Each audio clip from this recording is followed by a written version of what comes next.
Right now, we're witnessing a disaster for Warner Brothers because it was announced that Joker Folie will be put on streaming platforms less than a month after the movie premiered in theaters.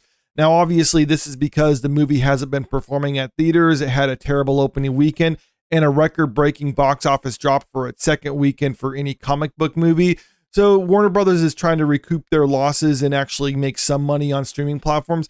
They're probably going to recoup some of that, but when you look at the ticket sales and how much they actually spent on this movie, when it's all said and done, this movie is probably losing hundreds of millions of dollars for Warner Brothers at the theaters. Joker Folie was primed to be another twisted comic book smash. Instead, the sequel to 2019's billion-dollar hit Joker is a box office disaster. And that's one big key takeaway from all this. Just because the previous movie did really well doesn't necessarily mean the sequel is going to do well either, especially if you're going in a wildly different direction for the sequel as you did with the original. So far, the offbeat musical about Batman's notorious foe has grossed $51.5 million domestically and $165 million globally after 2 weeks of release. By comparison, the first Joker had generated $96.2 million domestically and $248.4 million globally after 3 days of release. The sequel won't earn anywhere near that much by the end of its theatrical run, with ticket sales projected to stall at a lifetime gross of $65 million domestically and $210 million to $215 million globally when Folie leaves the big screen. The article goes on to point out with the $200 million production budget and the $100 million cost to market and distribute the film, they need to make around $450 million in order to just break even, but I think what they're doing with that is the antiquated methodology where it's 2.5 times the production budget is the break-even point. Since we know the marketing and distribution costs and the budget for this, we know that Warner Brothers has invested $300 million in this movie. And since movie studios only get around 50% of the box office revenue, it's around 40% as a rule of thumb for international releases, and they're making most of their money internationally. But let's just say for Warner Brothers' sake, they get 50% of all box office revenue for all the money that they made at the theaters. That means this movie needs to make at least $600 million at a minimum in order to just break even. That's not saying whether they're going to be considered a success. I'm saying just to make their money back on this one. And by the looks of it, they're probably not going to be doing that. That's why they're releasing it on streaming. It's not going to be free on streaming, or at least I imagine it's probably not going to be free on streaming. I think it's going to be a premium video on demand. So you pay $15-20 in order to rent it for a period of time. And I think there's some people out there who will be willing to do that because there's a lot of buzz surrounding this movie, obviously not in a good way, but still there's word of mouth surrounding this movie, just how bad it is. I think there's some people out there who are thinking, okay, I don't want to pay to watch it in theaters, but if it could be seen on a streaming platform for a reasonable cost, me and a couple friends can get together, drink, and watch this movie and laugh about it. Okay, I'll be paying $20 to do that as opposed to spending around $20 a person to go watch it in theaters when you have to kind of keep your voices down and stuff like that. So maybe there will be a little bit more life for this movie when it's put on streaming platforms, but I'm not going to think it's going to do a significant amount to help this movie recoup its budget.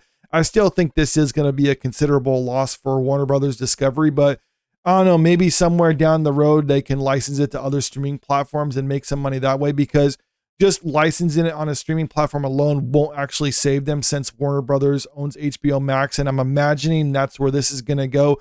So you don't make money by licensing it to your own self. I mean, maybe you can do some creative accounting on there, but still the studio in the company itself isn't making money. And one thing I noticed when it comes to this movie is that you're not hearing critics talk about like, oh, the reason this failed is because no one wants to watch a movie with a straight white man leading it. That's why people were not watching this movie, because they're just a bunch of ists and phobes and stuff like that. It's like, no, critics only use that excuse when you have various groups in a movie. They seem to neglect the idea that sometimes movies just fail because they're not good. And apparently when it comes to this movie, audiences and critics are pretty much in agreement on that one. They don't like this movie, obviously for different reasons, but critics are like, okay, when audiences don't like it, if we don't like it, then the audience is right. But if we like the movie and they don't, then they're wrong for whatever reason, or vice versa. Basically, in the minds of critics, they are the ones who actually set the tone. And if the audience disagrees with them, even overwhelmingly, one way or the other, then the audience is wrong with this, and they try to come up with some excuse as to why the audience rejects it. But sometimes it is like this, where it's just a movie, people saw it, didn't like it, word of mouth spread that the movie wasn't good, and as a result, it's going to be a huge failure. Now, as for when the movie's actually going to be released online, this article from Screen Rant's already talking about it. Joker Folie will be available on home entertainment platforms on October 29th, less than a month after the Joaquin Phoenix-led movie first released in theaters on October 4th.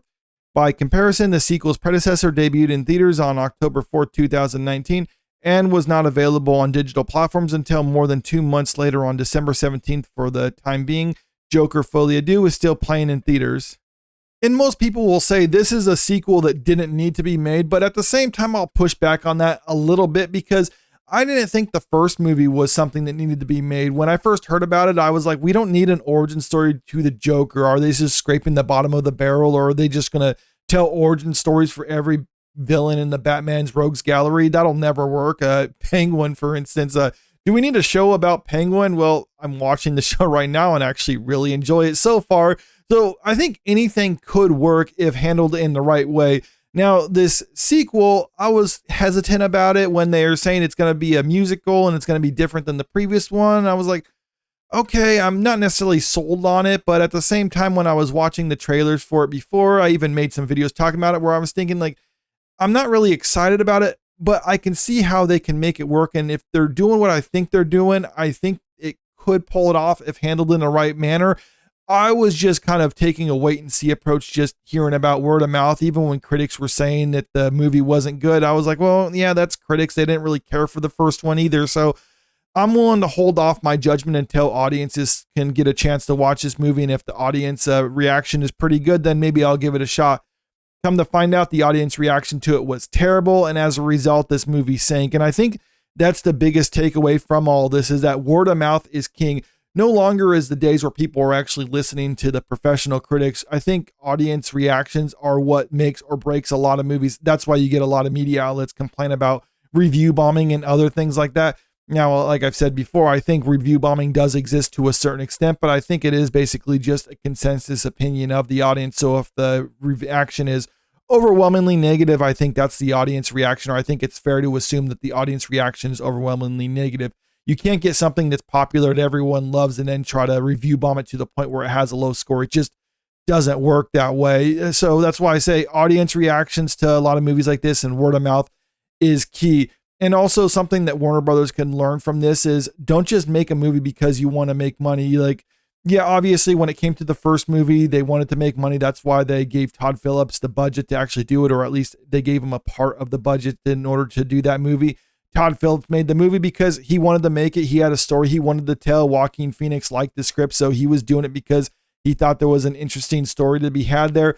When it came to this one, no one's heart was in it. Everyone was just doing it for the money. And I'm not necessarily going to begrudge Joaquin Phoenix or Todd Phillips for just taking a job just for a paycheck. I mean, everyone has to eat, or some people apparently with the money that they're getting have to eat an awful lot. But still, the point remains that they were just accepting a job that they were hired to do, and they did the job to the best of their ability. But when you don't actually have your heart into it, well, then you're not necessarily going to have the best results. So I think that's also another key takeaway for audiences.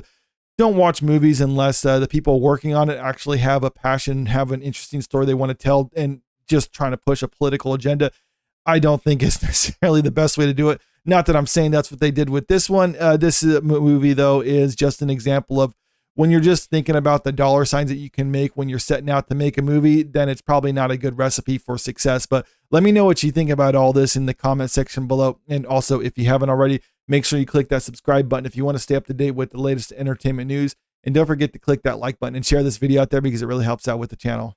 Thank you.